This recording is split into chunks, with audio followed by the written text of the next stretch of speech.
우리는 어제 말씀을 통해서 예수 그리스도는 우리 삶에도 역사하시는 분이시고 우리 삶에 역사하셔서 우리가 주님을 찬송하게 하시는 분, 우리가 주님의 찬송이 되게 하시는 분이다라고 말씀을 나누었습니다.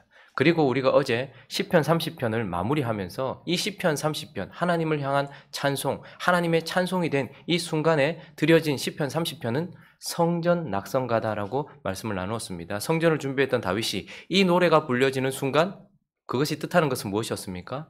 성전이 완공되었다라는 것을 뜻하는 것이었습니다. 그러니 우리의 삶 속에 역사하시는, 우리가 그리스도의 계절을 지나는 동안, 십자가의 길을 따라 그리스도의 계절을 지나는 동안 우리가 그와 같은 열매를 맺어 주님을 닮아가 하나님께 드려질 열매가 되어지고, 그리스도의 계절을 지나는 동안 주님을 찬송하는 주님의 찬송이 되어져서 시편 30편이 우리 삶 속에 이루어질 때 주님은 무엇이라고요?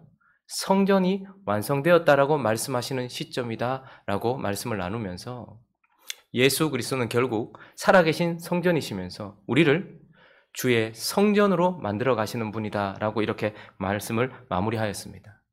오늘 시편 31편부터는 그렇다면 이제 성전된 자, 그리스도께서 이루어 가시는 성전된 자의 삶이 어떠해야 되는지, 성전된 자의 삶에서는 무엇을 하나님께 드리는 삶이어야 하는지, 성전된 사람의 삶에 대하여서 이제 교훈을 살펴보려고 합니다. 오늘 시편 31편을 통하여서 먼저 우리가 성전된 우리의 삶이 어떠해야 되는가, 성전된 삶은 하나님께 무엇을 드리는 삶인가, 그 첫 번째는 바로 기도다라고 우리에게 말씀하고 있습니다. 우리 먼저 마가복음 11장 17절을 한번 읽어볼까요? 마가복음 11장 17절 시작. 이에 가르쳐 이르시되 기록된 바 내 집은 만민이 기도하는 집이라 칭함을 받으리라고 하지 아니하였느냐. 너희는 강도의 소굴을 만들었도다 하시며, 주님께서 내 집은, 성전은 언제나 뭐라고요? 만민이 뭐하는 집? 기도하는 집, 만민을 위하여 기도하는 집이다라고 말씀하셨습니다.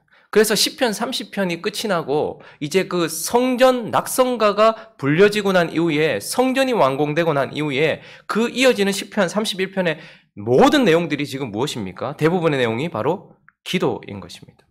그런데 참 기도라는 것이 하나님을 믿지 않는 세상 사람들에게 있어서는 참으로 어리석어 보이는 것입니다. 지금 위기에 처해 있고 지금 어려움에 처해 있는데 하나님 앞에 기도하고 앉아있다, 아무것도 보이지 않는 그 상황 속에서 하늘을 향하여서 무엇인가 간구하고 있는 이런 모습은 세상 사람들에게 있어서는 매우 어리석어 보입니다.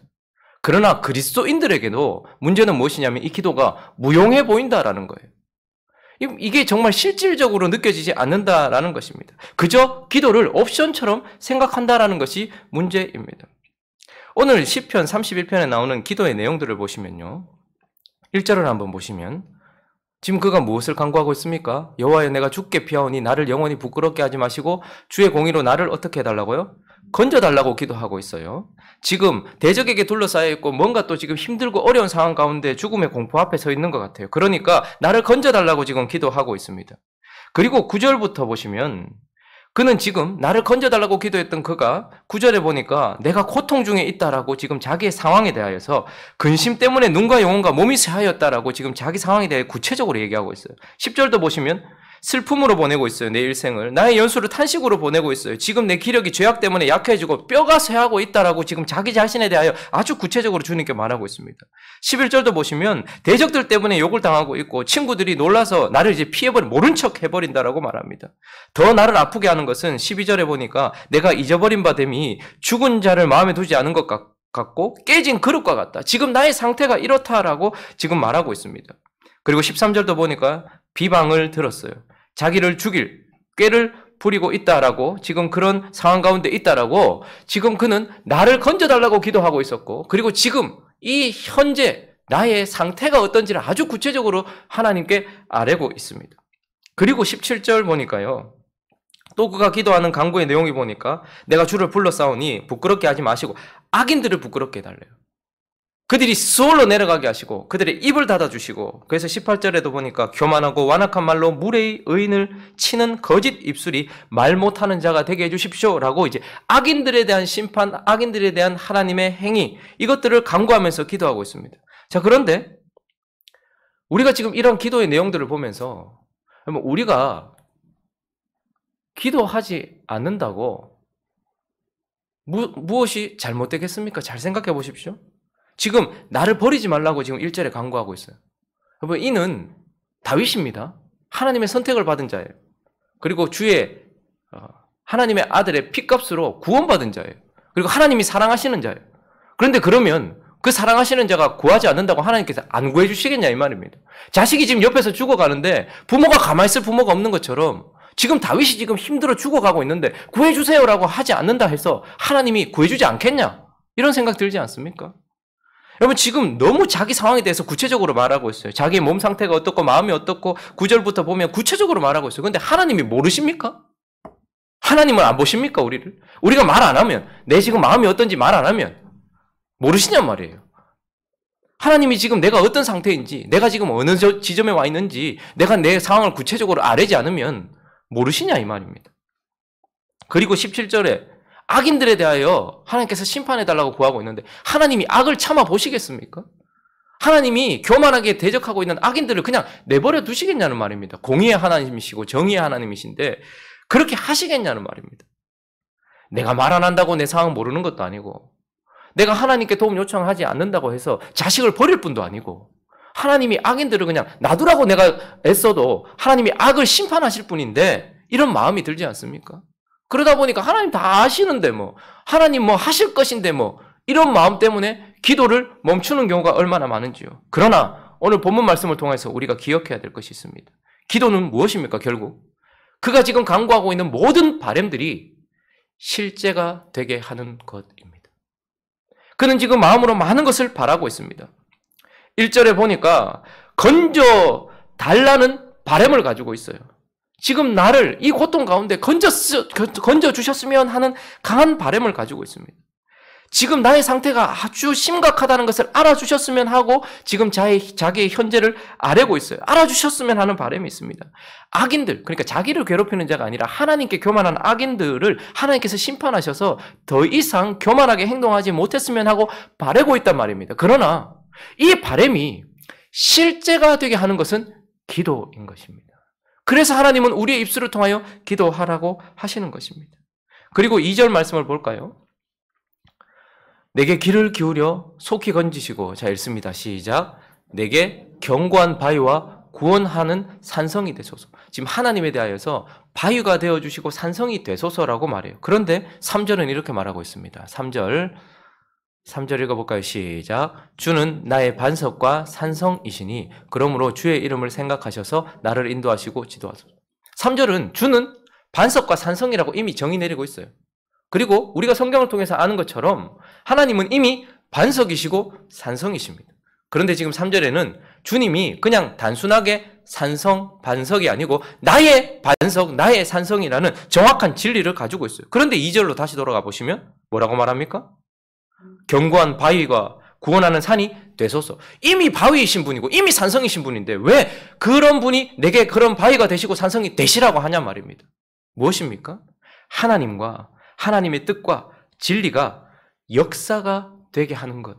그것이 바로 기도인 것입니다. 이미 주님은 바위시고 산성이십니다. 그런데 그것이 나의 산성이 되도록, 나의 반석이 되도록 하는 것, 진리가 진리되게 하는 것, 진리가 역사하게 하는 것, 나의 바람이 실제가 되게 하는 것, 이것이 바로 기도이고, 그러므로 하나님의 백성들이 이 모든 것들 앞에서 어떻게 해요? 하나님의 성전은 이것이 글이 되도록, 실제가 되고 역사가 되도록 간구하는 것입니다. 그래서 우리가 살펴봤던 요한계시록 8장에 가보시면요, 요한계시록 8장 3절부터 한번 읽어주시겠습니까? 3절 시작. 또 다른 천사가 와서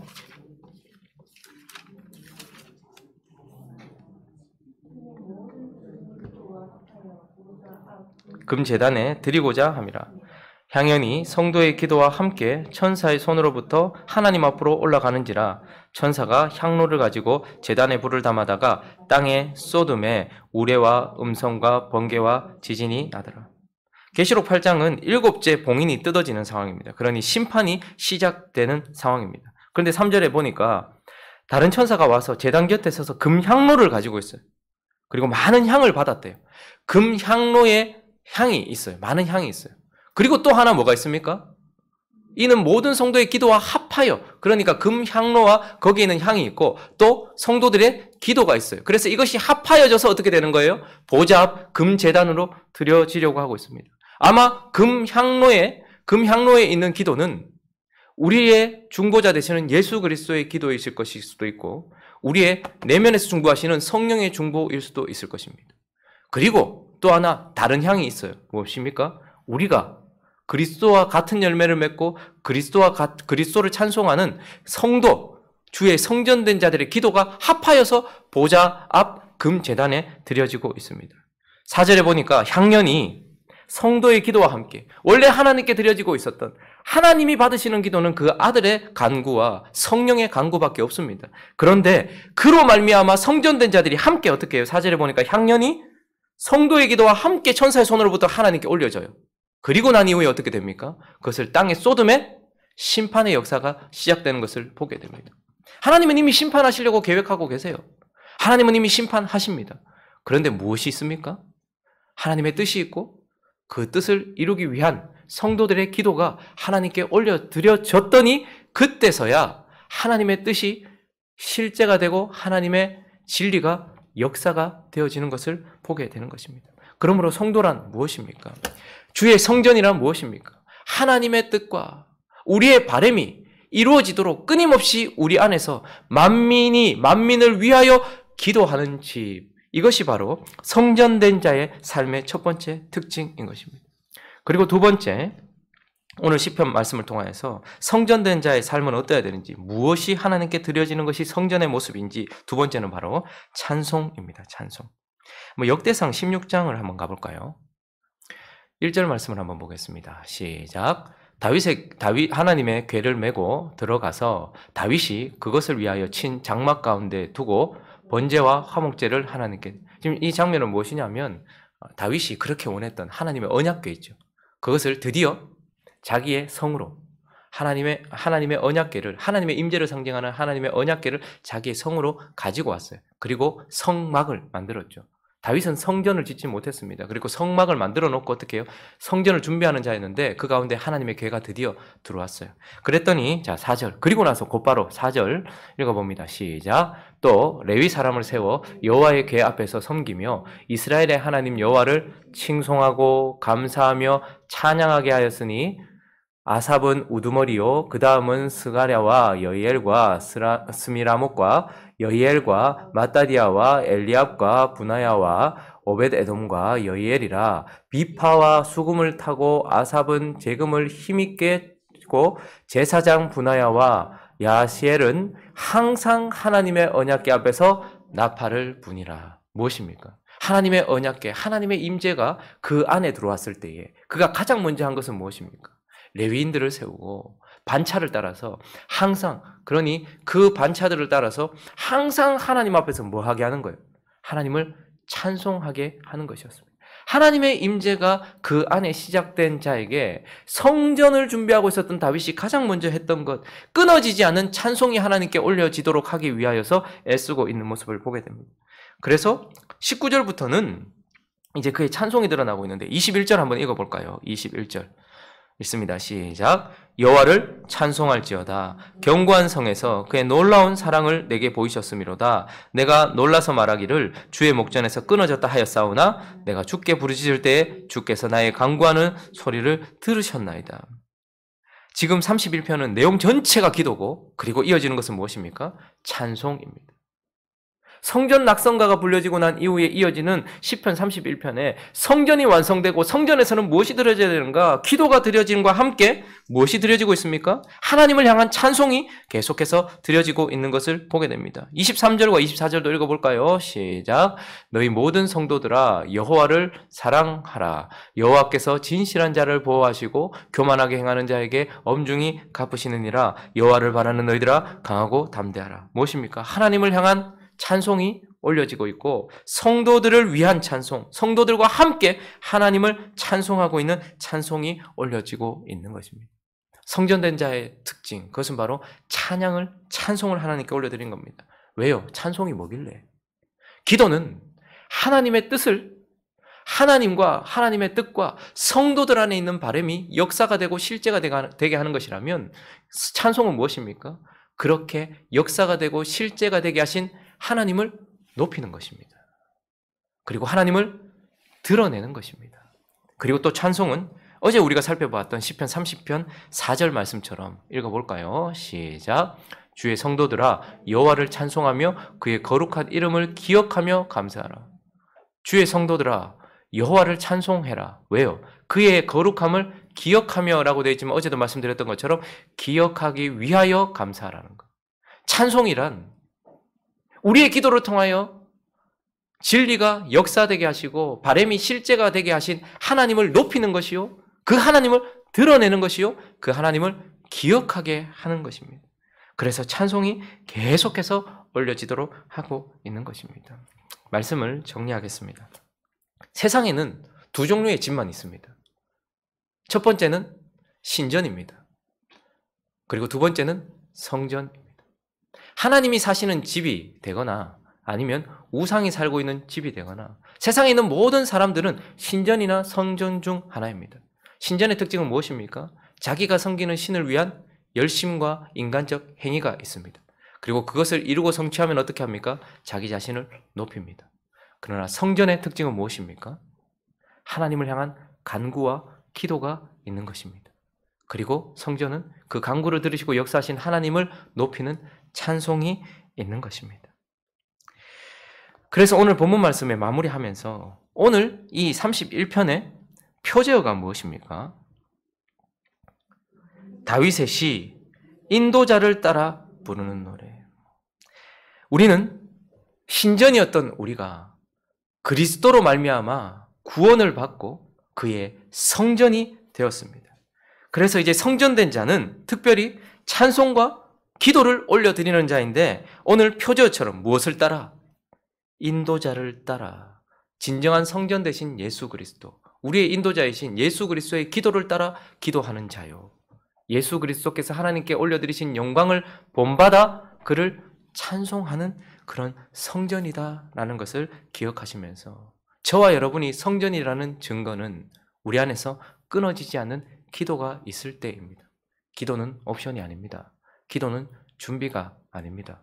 기도는 우리에게 주어진 사명이요, 우리의 삶이요, 우리의 호흡인 것입니다. 성전이 살아있으려면 사람이 살아있을 때 호흡이 있는 것처럼 성전이 진짜 성전이고 살아있는 성전이라면 그 안에 기도가 올려드려져야 되는 것입니다. 그리고 그 기도에 응답하시는 하나님을 높이고 드러내며 그분을 기억하기 위한 찬송이 끊어지지 않아야 하는 것입니다. 성전된 저와 여러분들의 삶 속에 오늘 시편 31편도 이루어져서 30편이 우리에게 이루어졌다면, 성전 낙성가가 불려졌다면 이제 기도와 찬송을 올려드려지는, 인도자를 따라 부르는 이 노래가 끊임없이 하나님께 올려드려지는 저와 여러분 되시기를 예수 그리스도 이름으로 축원합니다.